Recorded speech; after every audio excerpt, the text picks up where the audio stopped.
Hello everyone, welcome back to my channel. আমি তিয়াশা।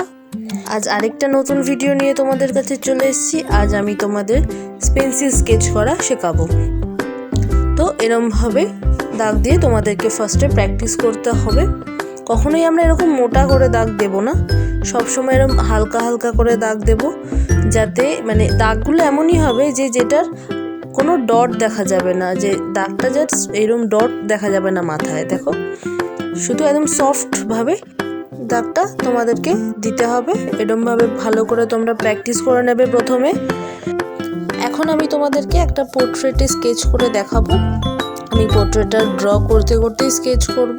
অনেকে ফুল portrait draw করে নিয়ে তারপরে স্কেচ করে। যেহেতু আমি এখানে স্টাডি বেস কাজ করছি না, আমি এখানে নিজের মন থেকে পোর্ট্রেটটা ড্র করব, তাই আমি পোর্ট্রেট ড্র করতে করতেই স্কেচ করে দেখাচ্ছি তোমাদেরকে।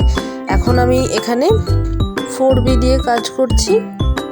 তোমরা HB 2B দিয়েও ড্রয়িংটা শুরু করতে পারো, কিন্তু আমি এখানে 4B দিয়ে স্টার্ট করেছি। ভিডিওতে আমি বাকি পেন্সিলগুলোর ব্যবহারও তোমাদেরকে দেখিয়ে দেবো।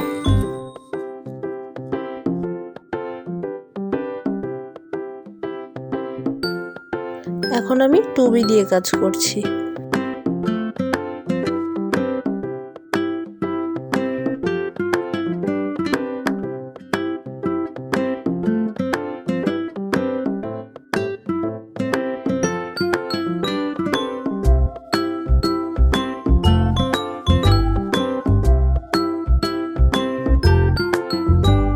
আমি এখানে আঙ্গুল দিয়ে ছবিটাতে শেডগুলো স্মাচ করব, কিন্তু তোমরা চাইলে কাগজ বা অন্য কিছুর ব্যবহার করতে পারো।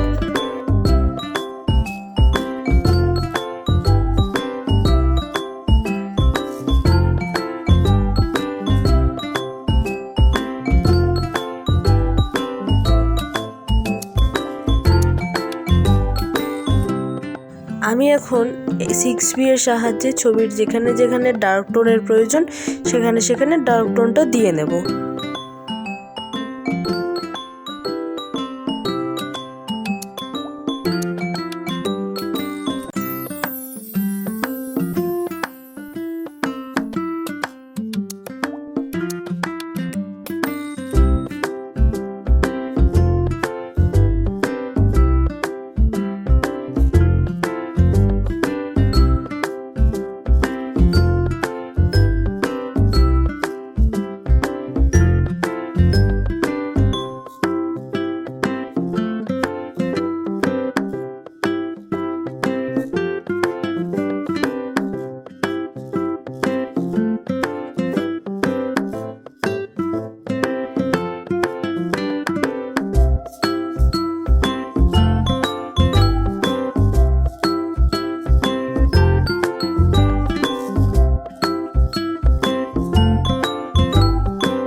এখন আমি পেন্সিলটা ঘষে নিয়ে তারপরে এখানে শেড দেওয়া দেখাচ্ছি। তোমরা চাইলে এইভাবেও কাজ করতে পারো। এখানে প্রথমে পেন্সিলটা ঘষে নেওয়ার পর তারপরে স্ট্রোক দিয়ে আমি এখানে পুরো চুলটা কমপ্লিট করব।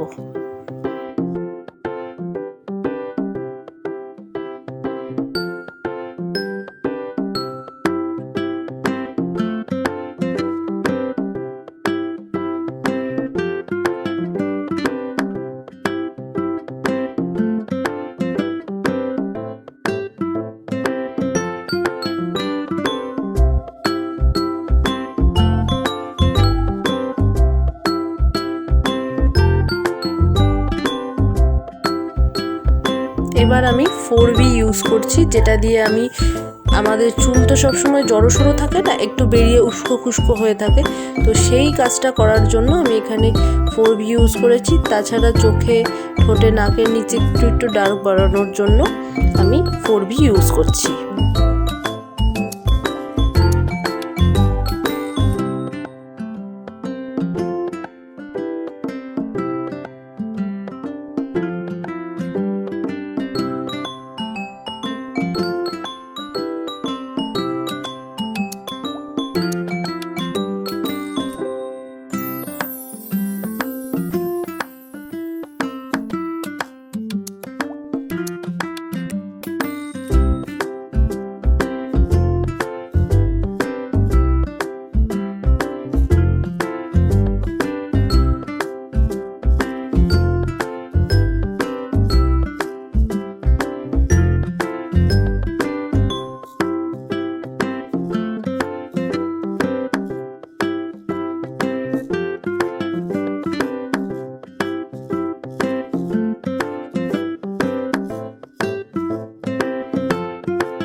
ভিডিওটা কেমন লাগলো কমেন্ট বক্সে কমেন্ট দিয়ে জানিও।